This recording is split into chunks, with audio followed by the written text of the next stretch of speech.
the First Minister of Scotland, Nicola Sturgeon. Thank you very much for being with us. I want to start off by talking to you about the local elections. A recent Survation poll suggesting the SNP could be on track for its best ever performance. What would success look like for you? And also, do you think that Labour can actually overtake the Conservatives to become the main opposition in Scotland? Well, responding to the latter part of your question first, I don't know. What I do know is that we have a situation in Scottish politics where Labour and the Conservatives, by their own admission, are still scrapping it out for second place. And I'm quite happy to leave them to do that and concentrate on persuading people across Scotland again that they should vote SNP for good, strong reasons. What would be a good result? I want to win the election. I fight every election hoping to win it, but I take absolutely nothing for granted. I think voting SNP in this election, firstly, elects strong SNP councillors, elects SNP councils that can work with my government in Holyrood to do everything we can to help people struggling with the cost of living right now.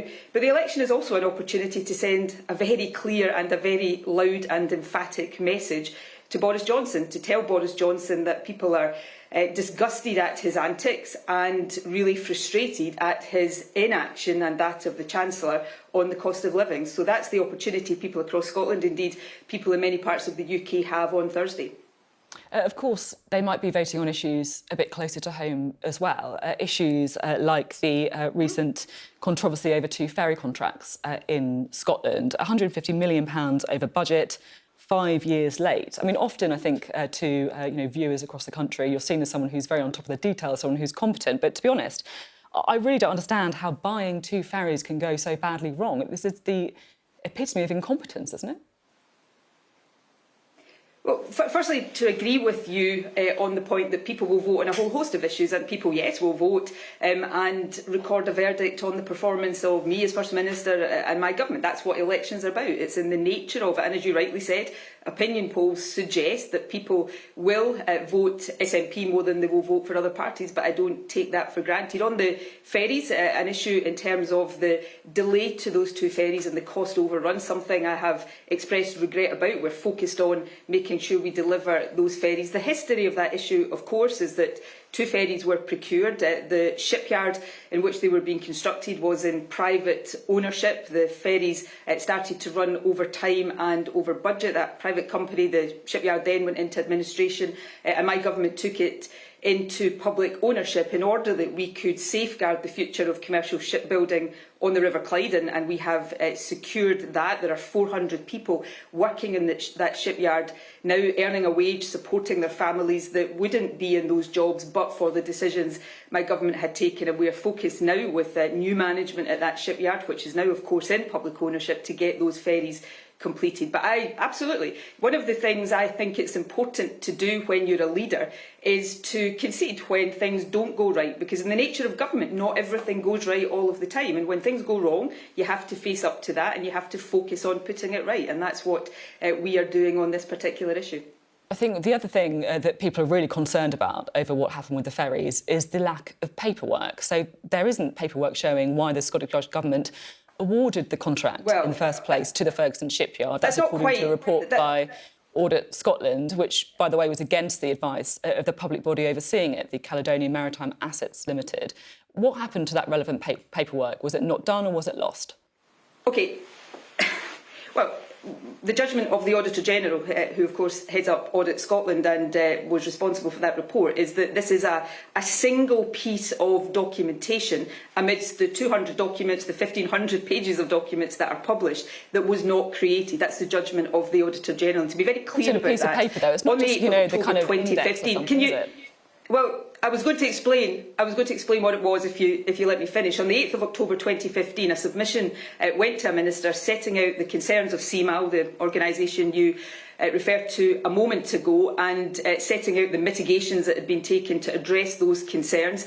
The next day, a letter went from Transport Scotland to CMAL saying that ministers had taken account of those risks and had decided to proceed. The piece of documentation that apparently has not been created is an email or a note in the middle of that would simply, had it been created, have said something like, "The minister is content on the basis of the reasons set out on the 8th of October. So that's what is not there. But anybody who reads that, and anybody can read it if they're interested, because it's all published on the Scottish Government website, will be able to look at that in its entirety and I think see the basis on which ministers took that decision. Now, the fact that that piece of documentation is missing is regrettable. Of course it is, and we will learn lessons. But that is not the reason the ferries are over time and over budget. These are complex issues, but they are deeply regrettable issues, not least for the island communities in Scotland that are waiting for those ferries. So as I say, it's important in positions of leadership in government to recognise that many things go right every day, but some things don't go right, to acknowledge that, to learn lessons and to put them right. And I think the fact 15 years into government, we mark 15 years in government this week. The fact that so many people in Scotland still support the SNP suggests that they perhaps appreciate that candid approach to government and still think we're doing lots of things right that they support and want to vote for. OK. Are you still committed to a referendum on Scottish independence in the second half of the Parliament, which would mean next year? The first half of the Parliament, to be accurate about it, which would, you're right, Apologies. On that point, mean the end of next year. Well, these things, if I had just agreed with you there, no doubt we would have had lots of journalists trying to suggest that I had changed my position. But the short answer to your question is yes. Russia, I just want to unpick that slightly. Russia, a country, of course, with nuclear weapons, has invaded Ukraine. And the world has obviously seen the devastation that has caused. Is it still the SNP policy that an independent Scotland should have no nuclear weapons? I would want to see, and this is certainly the position of the SNP, an independent Scotland be a non-nuclear member of NATO. Remember, the vast majority of countries in the world don't have nuclear weapons, and I think we're seeing right now, being reminded right now of the dangers posed by nuclear weapons. But I would want an independent Scotland, albeit that Scotland is a small country. We have a strategically important geographic position in the North Atlantic, to be a constructive and participating member of NATO. And I think one of the big questions for my party, indeed for those who support an independent Scotland, is to think in this new world order that we're living in post the Russian invasion of Ukraine, where many of the things we've taken for granted in the post-Cold War era have been turned on their head. We need to consider what would an independent Scotland bring to that NATO alliance. And the question of NATO membership has not always been one that unifies everybody in the SNP, but I think in the world we're living in, it's very important to recognise that would be vital for the security of an independent Scotland, and we would have a duty to play our part in that broader security arrangement. Just specifically on the nuclear weapons, you say there that you don't see a future of Scotland having nuclear weapons. Of course, the UK's nuclear submarine base is at Faslane, which is 30 miles from Glasgow. So would a vote for Scottish independence be a vote to immediately effectively strip the UK of its nuclear capability? Well, and I've said this many times before, and the SNP has made this clear, we are a non-nuclear party, and obviously there is a big assumption underlying your question here that the SNP would be in government in an independent Scotland. I hope that would be the case, but I'm speaking here for the policy of my party. But nuclear weapons are dangerous, and we would always be responsible in terms of the negotiations around the timing and the practical arrangements for the removal of nuclear weapons from Scotland. We would not be in any way irresponsible about that. But we're a non-nuclear party, and we would want an independent Scotland. And I think this is the point that is sometimes in the discussions in Scotland forgotten. The vast majority of countries across the world are non-nuclear. The vast majority of NATO members are non-nuclear countries. So that is the norm. But of course, when we're talking about dealing with nuclear weapons, we have to be utterly responsible in everything we do. But the SNP is firmly a believer in being non-nuclear, but we would want to be a very constructive member of the NATO Security Alliance. It's interesting listening to you talk, because you're talking about wanting to be a constructive member of NATO if, of course, Scotland had become independent. As you say, that's not something that the SNP has always agreed on. You say you want to get rid of nuclear weapons, but you want to do it in a responsible way. Speaking to you personally, has what's happened in Ukraine changed your thinking at all on some of these big defence issues? Yeah, I mean, I think anybody who would say to you that what has happened in Ukraine in recent weeks hasn't if not changed fundamentally their thinking, made them question all sorts of things, would not be somebody you would want in a leadership position. So yes, and I think very carefully about these things. I think trying to get to a world that doesn't have nuclear weapons actually seems to me to be more important now, not less important. But one of the things that I have become more certain of is that an independent Scotland, for the security of Scotland, but also for the security of our part of the world, would need to be a fully constructive member of the NATO alliance. The other thing that I think we should all be reminded of is how precious democracy is and how important it is for all of us to be prepared to stand up and defend democracy. I think Putin has been allowed, through what he did in Crimea, for example, to get away with too much for too long. And I think we've all been reminded that democracy is not something that can just be taken for granted, that we've got to protect and defend it. And those of us who live in democracies, in countries like Scotland, where there is a vigorous and passionate debate about whether or not Scotland should become an independent country, we should actually thank our lucky stars that we live in a country where we can debate these things democratically and decide these things democratically. Whatever side we happen to be on, yes or no to Scottish independence, that is something to be celebrated. So we all have to, we are seeing all sorts of things that we've taken for granted since the end of the Cold War now being turned on their heads, and all of us have a duty at the European Union. Countries within the European Union are rethinking long-held positions. So none of us are immune from that, but we've got to do that in a way that recognises core principles, but also recognises the importance of countries, independent countries, working collaboratively together for the sake of our collective security. OK, I want to talk to you a little bit about the stories and the allegations that have been emerging in Westminster. More than 50 MPs apparently referred to the watchdog for allegations of sexual misconduct. We, of course, saw the case of Neil Parish, who's now resigned for watching pornography in the House of Commons. Now, of course, he has resigned, but there are allegations that have been reported about some SNP MPs as well, aren't they? Can you confirm whether or not the IGCS, Parliament's watchdog, has upheld a complaint of sexual harassment about Patrick Grady?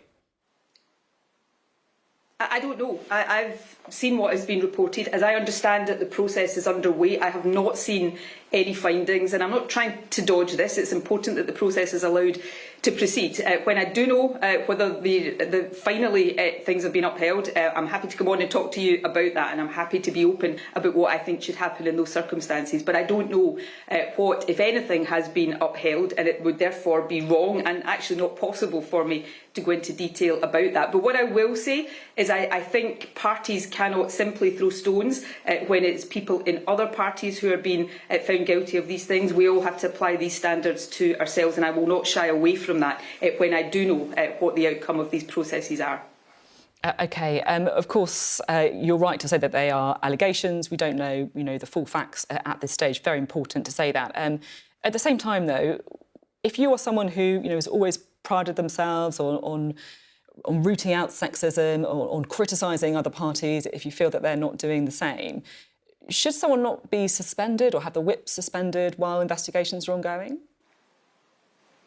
Look, these investigations are ongoing. It's not that long ago, probably round about this time last year, I was on your programme and being rightly hauled over the coals by you, in a journalistic sense, of course, over the Alex Salmond allegations about what I knew when.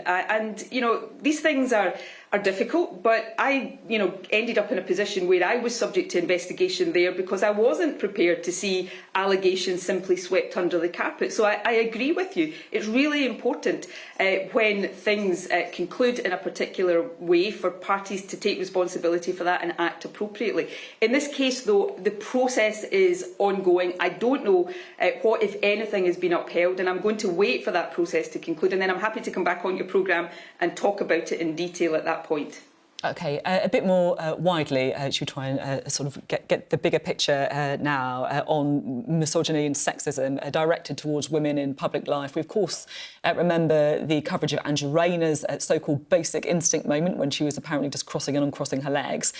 You're no stranger to run-ins about coverage of yourself by certain newspapers. I remember the infamous front page of you and Theresa May in the Daily Mail when you were talking about Brexit. Never mind Brexit, headline, who won Legsit? How big a problem is sexism towards female politicians? It's a massive problem, and it's not getting better yet. In fact, in some ways, I think it's getting worse. I think social media has made it worse and has also made it easier for those who want to be sexist and misogynist towards women in the public eye to have access to them, direct access to them. And, you know, I sometimes think, speaking personally, and this is possibly wrong, I've been in politics so long, I've been subjected to that kind of stuff for so long, that I'm maybe personally a bit inured to it, and I shouldn't be. But I am very conscious of the impact that has on younger women. You know, we're fighting a council election campaign, and you know, I'm speaking for the SNP here, but I'm pretty sure other parties would say the same. This election, more than any election I've been involved in, certainly any election I've led the SNP in, it's been really difficult to get women to come forward and stand for election, because there is a sense that politics and public life is not a safe space for women anymore, and we need to do something about that, because we're going to rue the day if we continue down this path and women just don't see the ability to come forward and be active in politics. So it's a real problem in politics and in public life, but it's a societal problem. Sexism, misogyny, and it's a spectrum from inappropriate comments at one end of that spectrum through to serious sexual assault and murder at the other end of that spectrum. It's time to draw a line in the sand. You know, not all men are misogynist, and we still feel the need to say that, but it's true. But all women experience misogyny, and it's a problem of male behaviour. We've just had Baroness Helena Kennedy do a report for us in Scotland, and she has proposed new criminal laws against misogyny, which we are now taking forward in the Scottish Parliament. But fundamentally, this is about men accepting that they are the problem and changing. And if we don't start to change this quickly, then the consequences and the implications are going to be really severe, not just for politics, but for women in public life more generally. OK, thank you very much for being on the programme today. Nicola Sturgeon there, thank you.